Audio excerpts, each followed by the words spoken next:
It's Monday, and that so happens to be the day that I like to talk about monsters. Hello, everybody. I am Geoff Arbuckle, and this is Monster Mondays, presented to you by Film Seizure. This week, we are closing out the Karnstein trilogy from Hammer Film Productions with Twins of Evil. Now, this, like I said, is the third of the Karnstein trilogy. Previously, I had already talked about The Vampire Lovers way back in one of the very earliest episodes of Monster Mondays. And not that long ago, I talked about Lust for a Vampire.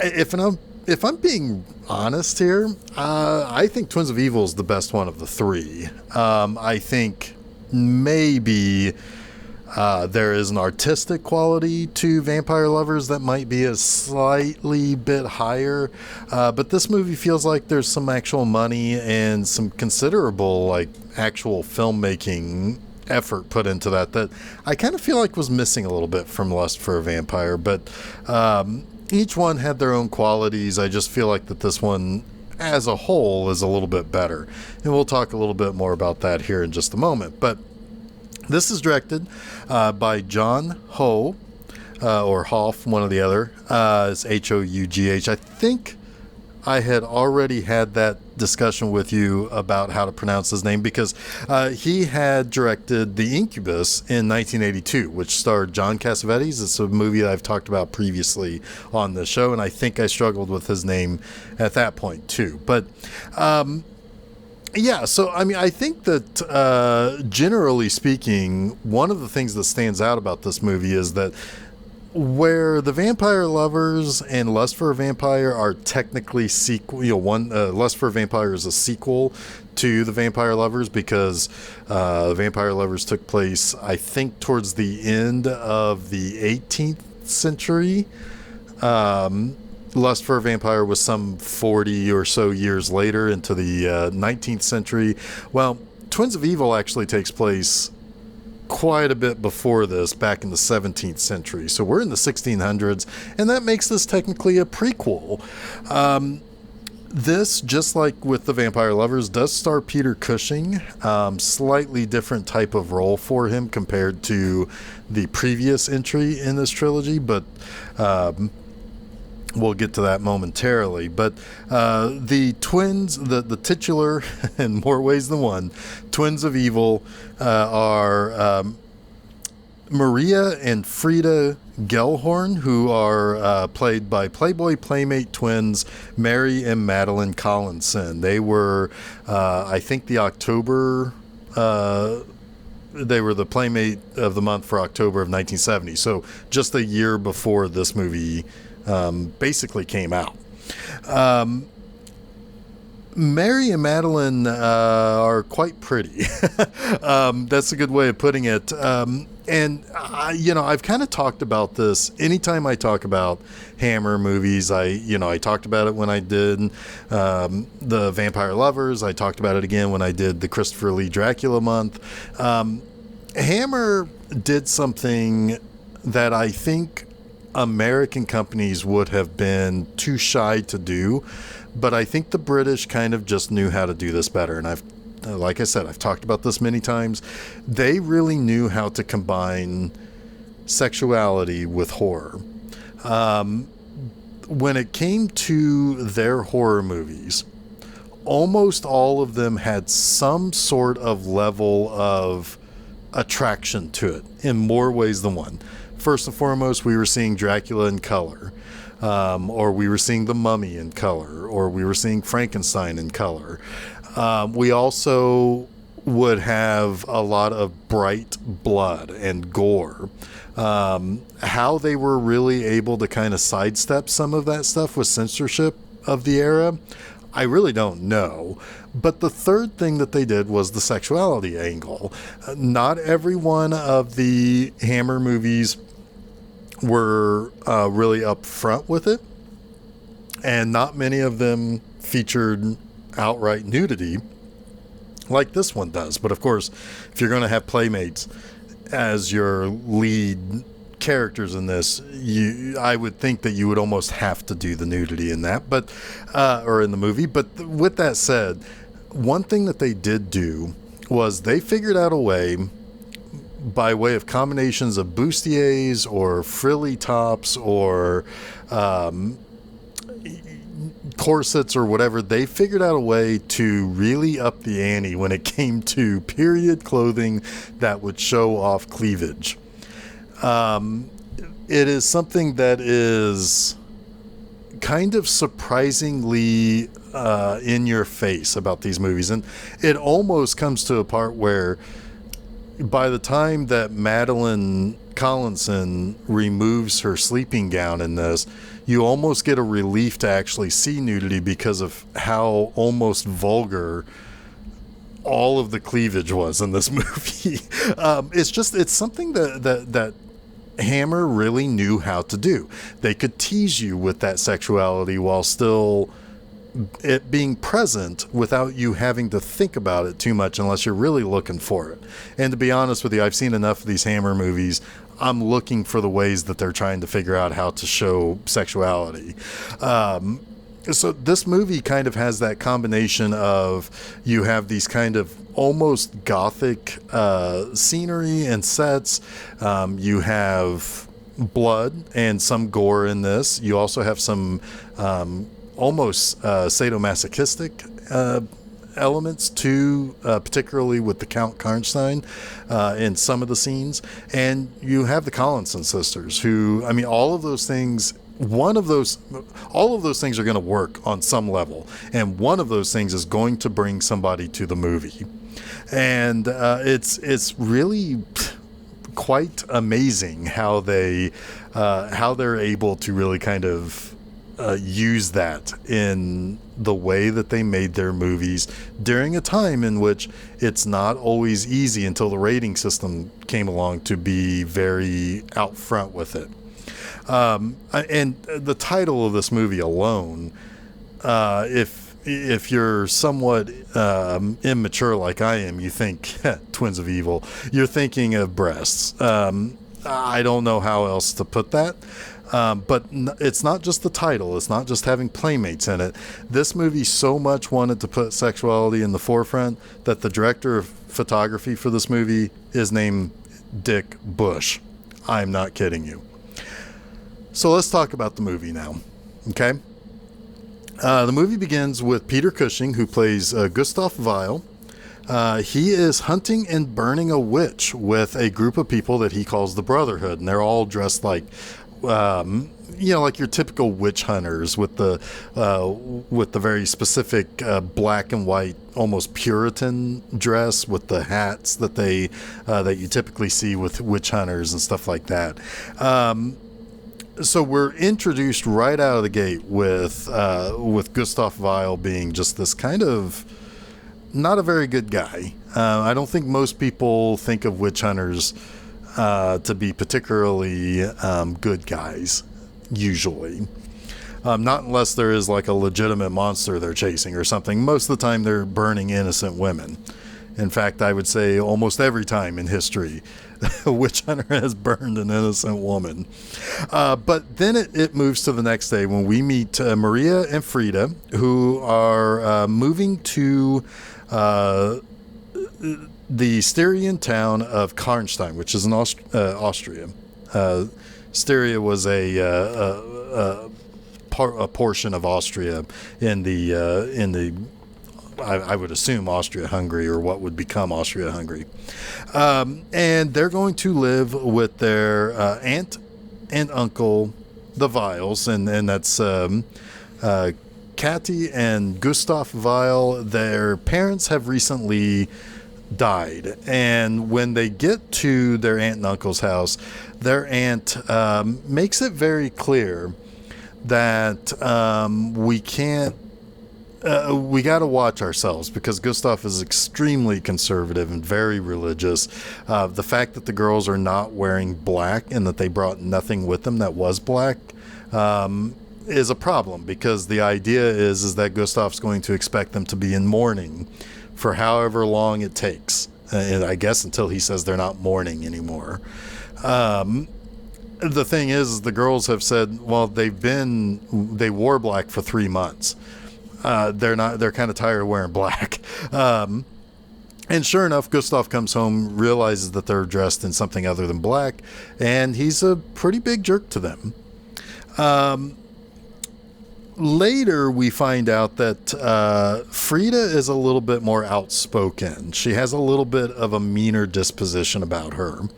And she also plans to basically run away. She doesn't want to live there with a stuffy, overly religious uncle. Maria, on the other hand, is kind of the good girl. And right off the top, we're looking at kind of the good twin and the evil twin. And I have a lot more to say about that here in a little bit. But meanwhile, the Brotherhood plans to hunt down and find another woman to burn who kind of lives in the woods by herself. Of course, that's a big suspicious part. And when they go there to get her, what they end up finding is the Count Karnstein, who is basically he's the lord of this town. It's named after him. And he lives in the castle. He's well connected with the emperor. And he does not get along with Vile very well. In fact, he actually ends up kind of humiliating Vile in the Brotherhood, which kind of sets into motion this whole rivalry between the religious Brotherhood and the aristocratic head of the town who's well connected. So what they do instead is they go off and they find another woman who just happens to be walking home from the market alone, and they end up capturing her and burning her. It is indeed true that Karnstein, despite how awful Vile is, he is right. Karnstein is into some devil stuff. And he has a kind of a black mass or a devil worship ceremony where he ends up sacrificing a woman. And this ends up bringing back an ancestor of his, which is, of course, Mircalla, which is the one consistent female vampire through all three of these movies. While she was the lead vampire in the first two movies, this time around, she's just here to basically turn the Count into a vampire. It does, though, seem just before this happened that it seemed as though Frida and the Count were kind of destined to kind of collide. Frida really, really wants to meet the Count so that she can kind of get away from her uncle. It also makes him a little bit more attractive to her because her uncle does not like him, and Karnstein's always looking for new chicks to kind of mess around with. So it seems as though they're kind of on a collision course here, and he ends up inviting Frida to his castle. She sneaks out and basically threatens and really kind of is a real jerk to Maria about she better not tell because she knows what she'll do to her. And you get this kind of impression that Frida has probably has probably abused her sister in the past. Frida is much more dominant than Maria. Well, that night she goes to see Karnstein. He is there dining with the woman that Vile wanted to earlier burn, but ran into Karnstein instead. And he turns Frida into a vampire, and then he basically offers her the other woman at this dinner party, to which she kills quite happily. And there's an interesting kind of thing about vampires in this movie that's not usual. It's not the typical thing that we see in movies. What we actually do see here is the idea that a vampire's bite will kill the innocent and the and the religious, and those who are more wicked or have kind of been touched by the devil in some way, shape, or form would just immediately be turned into a vampire. So it's a little bit of a different story here when it comes to how do you become a vampire in this movie, and it's kind of an interesting take on the whole legend. Now, there is a guy in town named Anton, and Anton is the choir master of the girls' school. He is the brother of the teacher of these girls, and he kind of has taken an interest in Frida because she is very mysterious. There is something about her, and you can actually see it in the Collinson's performances, that, you know, she is a little bit more shrewd, whereas Maria is almost wide-eyed. You very easily understand everything there is to understand about her.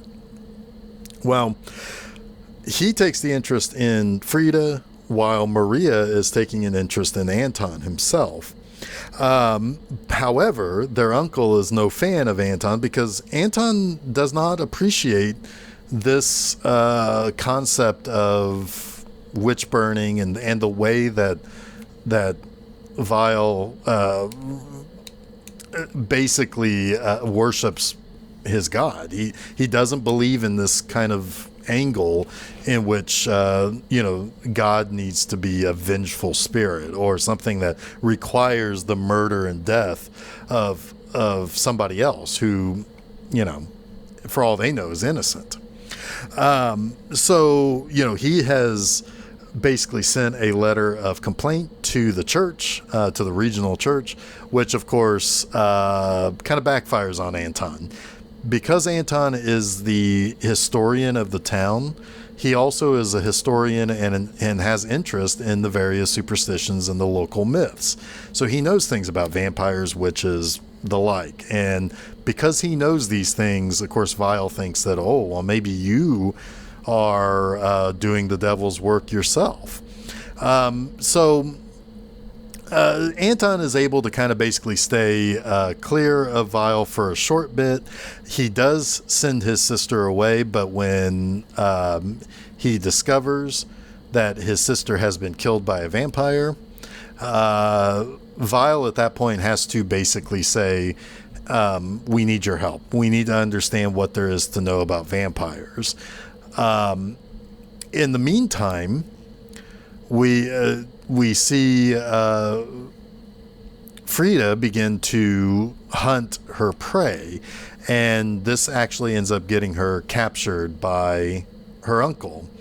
And through some interesting trickery, it ends up that Karnstein ends up kidnapping Maria, switches the two sisters so that Maria is in prison and Frida is out free. However, Anton realizes that this has happened. He's able to convince Gustav that, no, you're about to burn the wrong niece.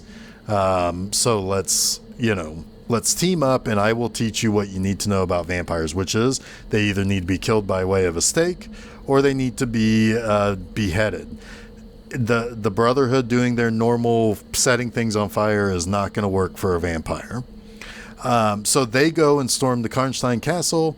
While trying to escape, Gustav Vile finds Frida, decapitates her, and goes to attack Karnstein, who is threatening to kill Maria. Ends up getting, Vile ends up getting his own axe buried in his back, and he gets tossed over a railing to his death, which then opens up the opportunity for Anton to play hero and launch a spear that ends up impaling Karnstein. And it appears that, at least for now, the Karnstein curse will basically go away. So let's talk about the three things I like about this movie. And what's interesting about this movie is that there's more than just the general like way that this movie is made. Some of the really kind of effective scenes that are in this movie that really kind of make this stand out for me. First and foremost, I really kind of like some of the concepts that they play around with. I would call them themes to a certain extent, but I wouldn't play that necessarily verbatim. The primary one is between the two sisters, right? You have the good twin and the evil twin. And of course, there is this concept of Frida almost being like the virgin whore. In fact, it's even alluded to when Karnstein releases Frida, and it's like, you're going to pretend to be your sister. You're basically going to be hiding in plain sight. Imagine all the things that you can do when nobody suspects you anymore. And basically says, just be virginal. Just pretend to be virginal and you'll be just fine. But there's also this other concept of the aristocracy versus like the religious folk, the people who are well connected versus those who are almost like peasants in the eyes of the aristocrats, right? So you have people like Karnstein, who's very, very well protected and very, very well connected. He can basically get away with whatever he wants. And while you do have the Brotherhood, who are really, really shitty people, they're not entirely incorrect in that, yeah, he is a major problem in this town. Now, they've killed a lot of other people who are not major problems, but they're right about Karnstein.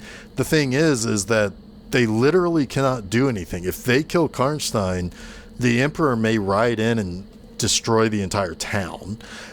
So there's kind of an interesting battle there with that too. But there are a lot of these kind of dualities, which makes a lot of sense in a movie called Twins of Evil that deals with twins, one being good and one being bad. Next up, Peter Cushing playing Gustav Weil and Damian Thomas playing Karnstein are really, really good opposites in this movie. And the funny thing is that they're opposites, one being incredibly satanic and one being overly holy and overzealous about his holiness. But the thing is they're both the villain in this movie. There's no place for the people in this town to run to where eventually they will not also be attacked or turned on by whoever it is that they go to. If they go to Weil and his Brotherhood, it won't take too much for somebody to be accused of being satanic or somebody being accused of being a witch before they will turn on those people. If they go to Karnstein, well, it's only going to be a matter of time before he feeds on them. So this town is kind of stuck. And these two actors, the way they play these wildly evil people, it's hard to find somebody to root for, but it's also compelling. You have to end up rooting for people like Anton, for Maria, even for Weil's wife, Caddy, to basically kind of save themselves almost. So it's an interesting thing as well, because you have these two guys on opposite ends of the, I guess, political spectrum, if you will, in terms of 17th century politics and religion, and neither one of them are the hero. They're both the villain, and there's no place for the people in between to go to, and I find that really, really interesting. And lastly, my third, it's got to be Mary and Madeline Collins. And I mean, they're an interesting duo. Anytime you have a situation where you have twins that end up, becoming models like they are, and it's really, really hard to tell the difference between them.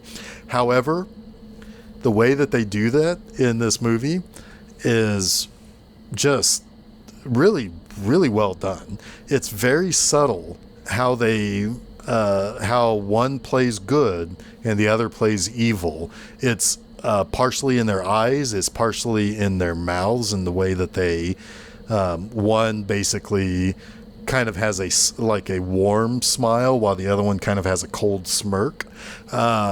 It's actually pretty amazing how these two identical twins basically play the part to the point where you can tell the difference between them without them speaking.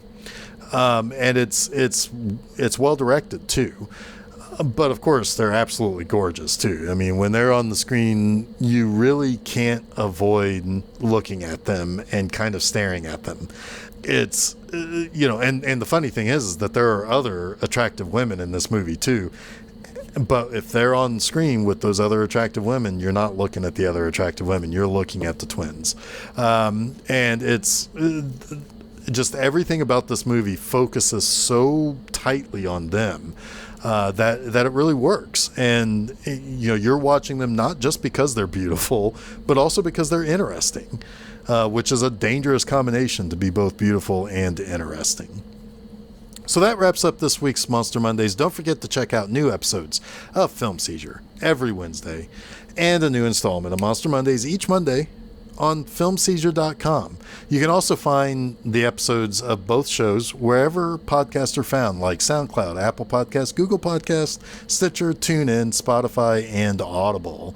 Additionally, you can hop on over to Facebook and Twitter, and you can follow us by searching for Film Seizure. And while you're at it, head on over to my website, bmovieenema.com. You can read new text reviews each and every Friday. B-Movie Enema is also on Facebook and Twitter, so you can just search for B-Movie Enema and you'll find it. And while you're at it, B-Movie Enema is also on YouTube. So go to YouTube, search for that, and you'll find the channel where you will be able to see some of the clips that I use in various articles, as well as episodes where I'm hosting a movie on B-Movie Enema, the series. Season number 2 is starting this September. So until next week, everybody, stay spooky.